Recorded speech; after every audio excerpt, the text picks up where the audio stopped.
Hello everyone, I am Newton Borai. Welcome to my channel Curriculum Place. আজকে আমরা আলোচনা করব গ্রোথ অ্যান্ড ডেভেলপমেন্ট, এছাড়া আলোচনা করব স্টেজেস অফ ডেভেলপমেন্ট, যে এরিয়াগুলো রয়েছে সেগুলো সম্পর্কে। তো চলো দেখা যাক, সংক্ষিপ্তভাবে একটু আলোচনা করে নিই গ্রোথ অ্যান্ড ডেভেলপমেন্ট। কি বললাম? Growth and development. Growth and development. Okay, তাহলে গ্রোথ বলতে কি বোঝায়?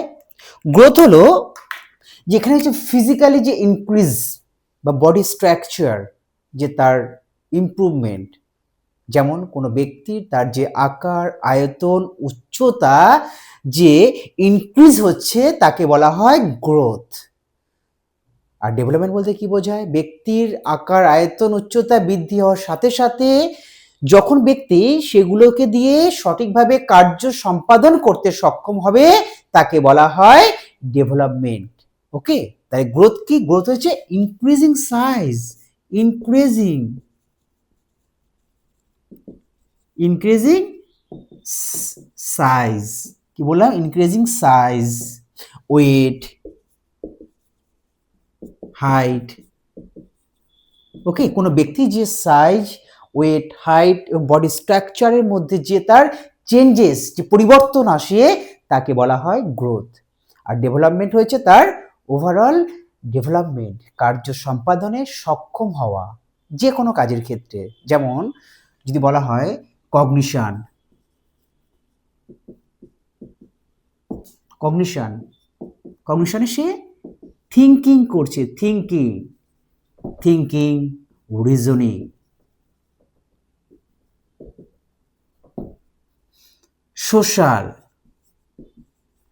Social development, interaction with other. Okay, তারপর আছে ইমোশনাল,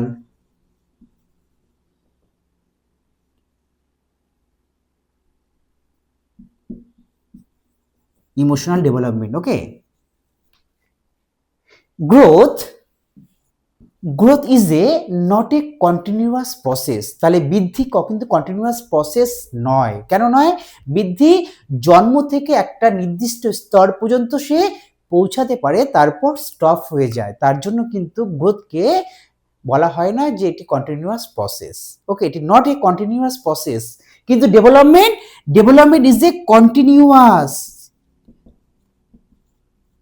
কন্টিনিউয়াস প্রসেস।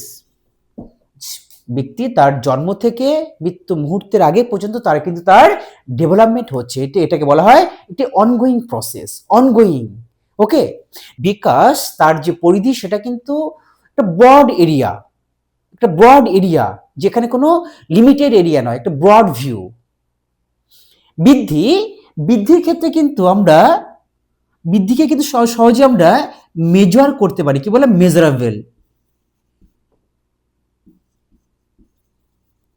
মেজারেবল। ওকে, যে বৃদ্ধিকে কিন্তু আমরা সহজেই কি করতে পারি? মেজার করতে পারি। তার কি মেজার করতে পারি আমরা?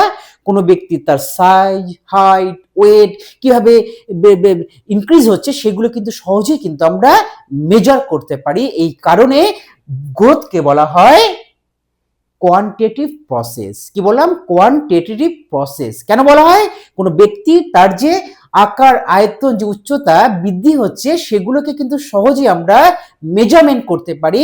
এই কারণে বৃদ্ধি হলো কি প্রসেস? Quantitative process. ওকে, বা নিউমেরিক্যাল প্রসেসও বলে, নিউমেরিক্যাল প্রসেস। আর ডেভেলপমেন্ট কিন্তু আমরা সহজে মেজার করতে পারি না, নট মেজারেবল। এই কারণে ডেভেলপমেন্টকে বলা হয় কোয়ালিটেটিভ প্রসেস। ওকে, কোয়ালিটেটিভ প্রসেস। তাহলে ডেভেলপমেন্ট কি একটি লাইফ লং প্রসেস? গ্রোথ কিন্তু লাইফ লং প্রসেস নয়। জন্ম থেকে অ্যাডোলেসেন্স যে পিরিয়ড, সময়সীমা, সেখানে কিন্তু গ্রোথ থেমে যায়। ওকে, নেক্সট আমরা আলোচনা করব stages and areas of development. কি বললাম? Stages and areas of development, very very important. তোমরা এই চার্টটাকে সুন্দর করে খাতায় নোট করে নিতে পারো। কি বললাম? Stages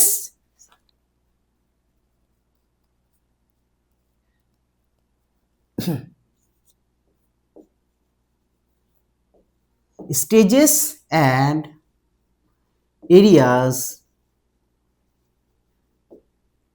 of car development.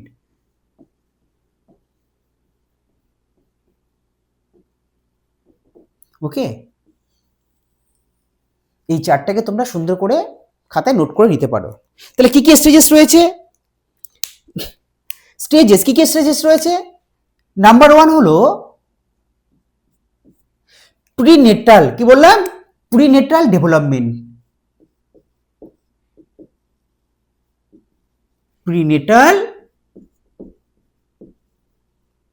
Development, okay. তাহলে প্রিনেটাল ডেভেলপমেন্ট, তাহলে এর সময়সীমা কি? এর হলো ফার্টিলাইজেশন টু টিল বার্থ, ওকে। এই প্রিনেটাল ডেভেলপমেন্টকে 3টে স্টেজে ভাগ করা হয়েছে। কত স্টেজে? 3টে স্টেজে। চলো কি কি সেটা আমরা দেখে নিই। কি কি রয়েছে? ফার্স্ট হলো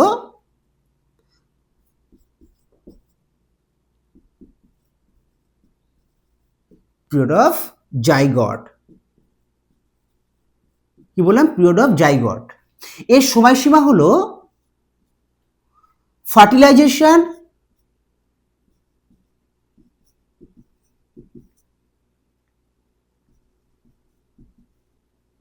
two end of 2 weeks, end of 2 weeks. Next আছে দ্য পিরিয়ড অফ এমব্যারো। কি বললাম? এমব্যারো, ওকে। এর সময়সীমা হলো 2 weeks to 2 month, 2 weeks to 2 month. Next আছে ফিটাস। ফিটাসের সময়সীমা হলো 3rd month to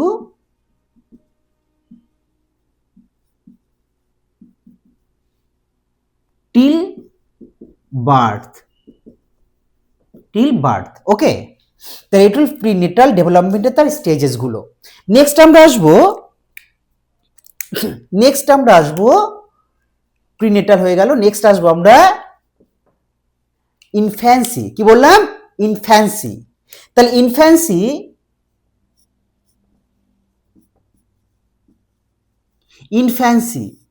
ইনফ্যান্সি যে সময়সীমা তা হলো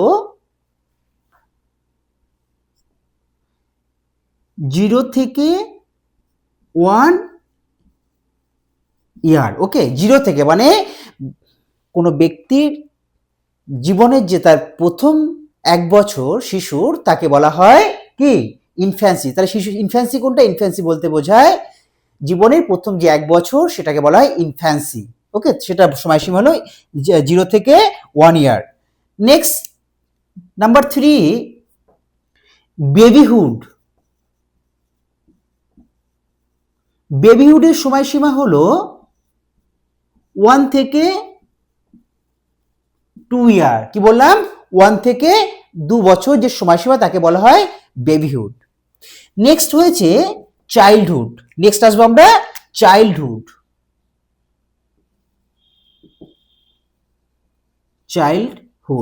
ওকে।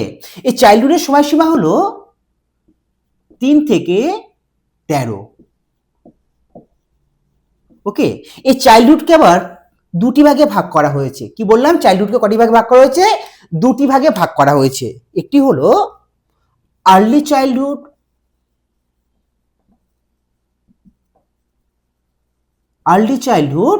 আর্লি চাইল্ডহুডের যে সময়সীমা তা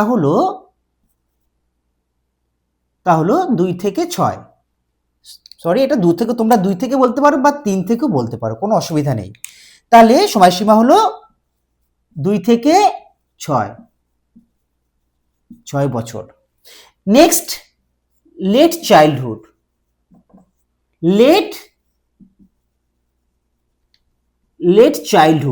তা লেট চাইল্ডহুডের সময়সীমা হলো 6 থেকে 13 বছর, 13 ইয়ার। ওকে, তাহলে কি হলো? Prenatal development, infancy, babyhood, childhood. Next আমরা আসবো 4 নাম্বার, সেটা হচ্ছে অ্যাডোলেসেন্স। কি বললাম? অ্যাডোলেসেন্স। অ্যাডোলেসেন্স, তাহলে অ্যাডোলেসেন্সের যে সময়সীমা সেটা কিন্তু 12 থেকেই শুরু হয়ে যায় 18 ইয়ার্স।